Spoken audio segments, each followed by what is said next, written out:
पूरब जी का hair loss बहुत हो गया है, उन्हें बाल्डनेस आ गया है। वो पूछना चाहते हैं कि क्या मैं हेयर ट्रांसप्लांट कर सकता हूँ, whether I am right candidate for hair transplant और नॉट। चलिए हम पूरब जी से बात करते हैं।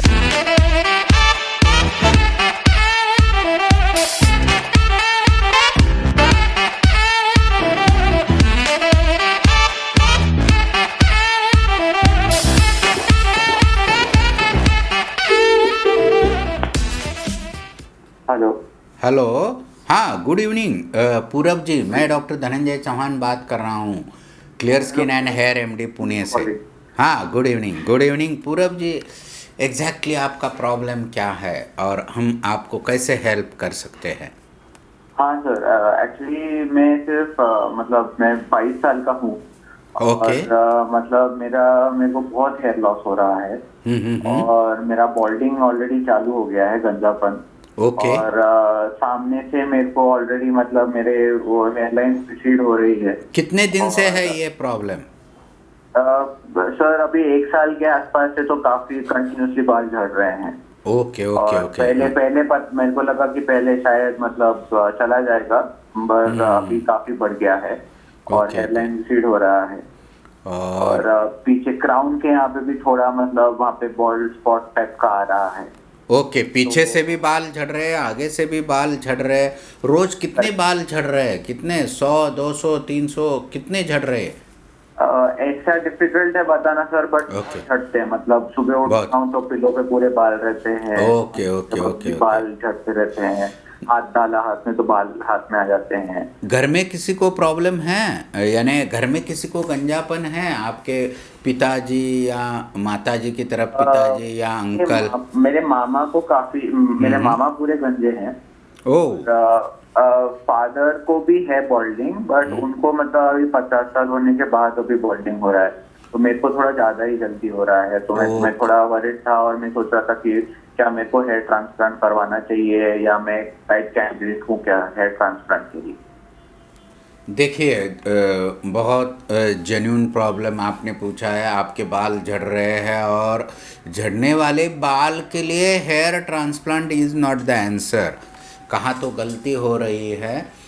देखिए, बाल झड़ना एक अलग चीज़ है। बाल झड़ने के बाद वो, अगर बाल अच्छी तरह से रिग्रो नहीं हो गए तो जितने झड़े हैं उतने, अगर रिग्रो नहीं हो गए, कम रिग्रो हो गए, तो ये दोनों का जो डिफरेंस है वो कंटिन्यूसली बिल्ड होते जाता है और उससे बाल्डनेस या गंजापन या thinning of hair, sparse hair density कम होना और धीरे धीरे गंजापन होना, ये हो जाता है।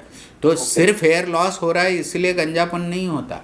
हेयर लॉस हो रहा है, उतने हेयर ग्रो नहीं हो रहे हैं या हेयर शॉर्ट हो रहे, थिन हो रहे हैं, तो गंजापन हो जाता है। तो ये चीज़ करेक्ट। आपको इम्पोर्टेंटली पहले ये देखना चाहिए।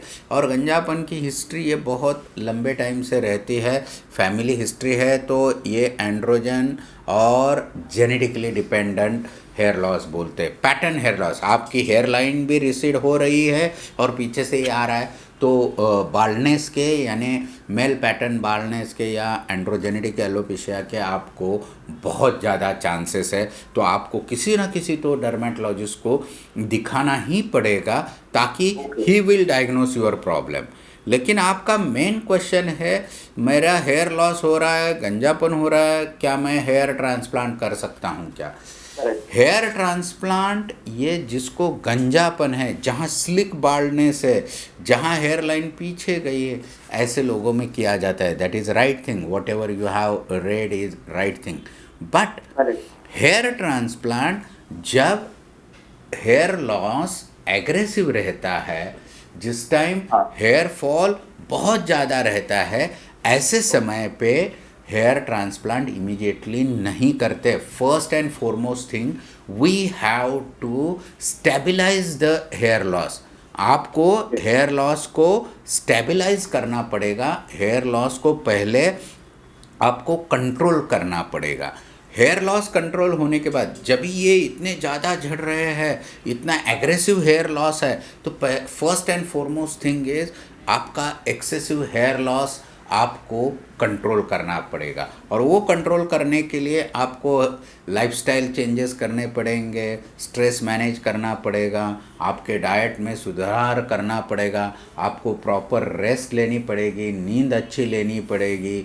और दूसरी चीज़ है मिनॉक्सिडिल, फिनास्ट्राइड, ये डॉक्टर की सलाह से, विटामिन सप्लीमेंट, ये सलाह से आपको पहले हेयर लॉस कम करना पड़ेगा। हेयर लॉस कम करने के लिए, स्टेबलाइज करने के लिए, हेयर साइकिल नॉर्मलाइज करने के लिए आपको इन मेडिसिन के साथ PRP, mesotherapy, low level laser light, roller, ऐसे सपोर्टिव ट्रीटमेंट भी करने से फर्स्ट एंड फॉरमोस्ट 4 से 6 महीने में आपका हेयर लॉस कंट्रोल करना पड़ेगा। और उसके बाद ही आपको हेयर ट्रांसप्लांट करने की सोचना है।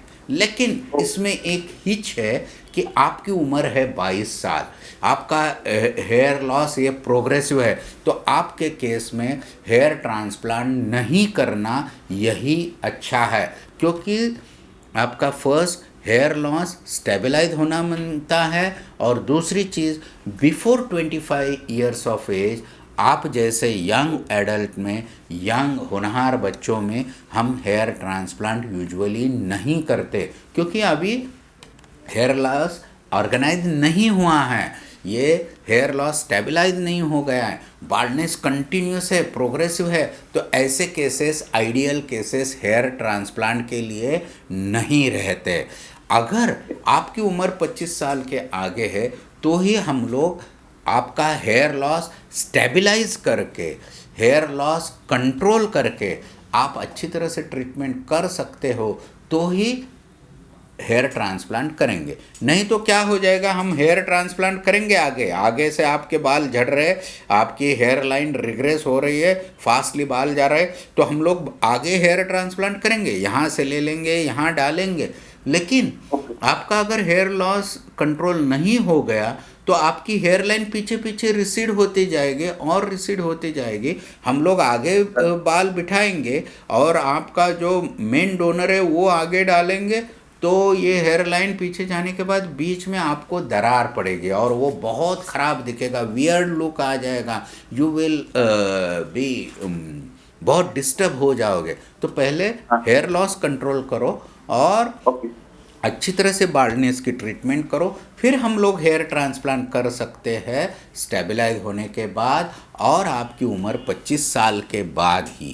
तो हेयर लॉस स्टेबलाइज करना, आपका डोनर अच्छी तरह से करना, क्योंकि अगर इतना एग्रेसिव है तो आपका डोनर में भी बहुत सारे हेयर लॉस हो सकता है, थिनिंग ऑफ हेयर वहाँ भी हो सकता है।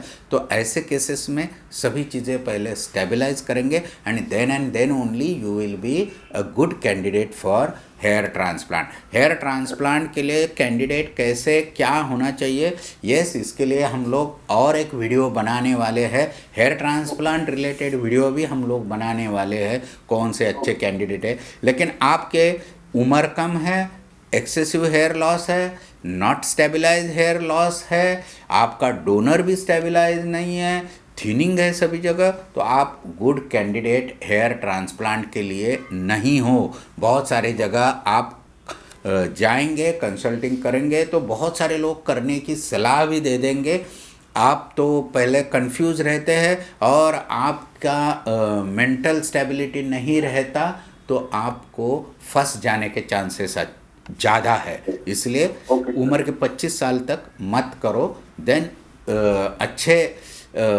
डर्मेटोलॉजिस्ट को या हेयर ट्रांसप्लांट सर्जन को दिखाइए और 25 साल के बाद ही हेयर ट्रांसप्लांट करना। समझ में आ रहा है? लेकिन एक चीज़ ध्यान में रखो, जो बाल है उससे बचाओ। We are born with limited number of hairs, और हमारे पास लिमिटेड नंबर ऑफ हेयर है, वही लिमिटेड नंबर ऑफ हेयर्स पहले बचाने की कोशिश करो, जो अपने पास है उसे स्ट्रांगली बचाओ और फिर हम लोग हेयर ट्रांसप्लांट करेंगे। Got it? Then you will get very good results. तो सर, अगर मेरा हेयर लॉस इतना एग्रेसिव है तो वो स्टेबलाइज होएगा क्या सर? हाँ जरूर होता है। अच्छी तरह से ट्रीटमेंट ले लो, जैसे मैंने बताया वैसे minoxidil, finasteride, vitamin supplement, lifestyle changes, proper sleep लेना, एक्सरसाइज करना, डाइटरी चेंजेस, बहुत सारे, इससे बहुत अच्छी तरह से आपका हेयर लॉस कंट्रोल हो सकता है। जेनेटिक हेयर लॉस है, मामा को गंजापन है, इसका मतलब आपको भी इतने जल्दी होना ऐसे नहीं है। हम लोग आपका बाल्डनेस पोस्टपोन कर सकते हैं, आपकी हेयर साइकिल नॉर्मलाइज कर सकते हैं। अच्छे डर्मेटोलॉजिस्ट को दिखाओ, स्किन स्पेशलिस्ट को दिखाओ, he will help you. Okay, okay sir, चलो, all the best. So much. Yes, bye bye. Okay sir, thank you, thank you.